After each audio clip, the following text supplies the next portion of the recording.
హల్లెలూయా. దేవుని పరిశుద్ధమైన నామానికి మహిమ కలుగును గాక.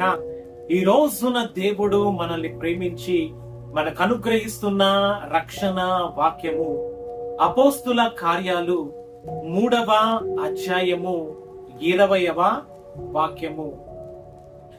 మీ కొరకు నియమించిన క్రీస్తు యేసును ఆయన పంపునట్లు మీ పాపములు తుడిచివేయబడు నిమిత్తము మారు మనస్సు నొంది తిరుగుడి. ఆమేన్, ఆమేన్.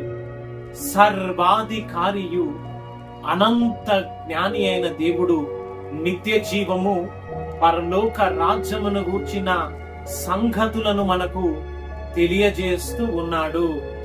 హల్లెలూయా, హల్లెలూయా.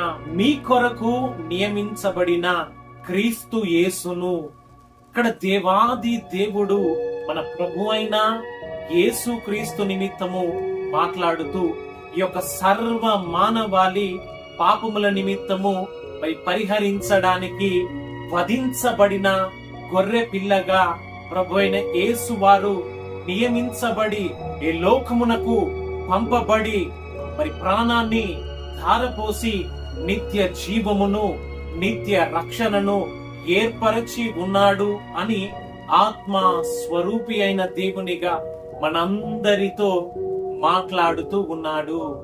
హల్లెలూయా, హల్లెలూయా.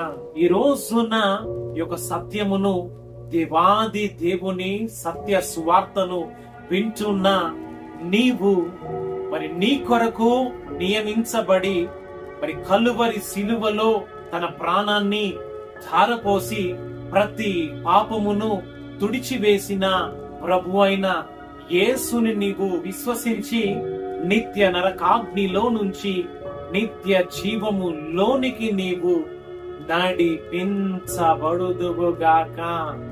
ఆమేన్, హల్లెలూయా.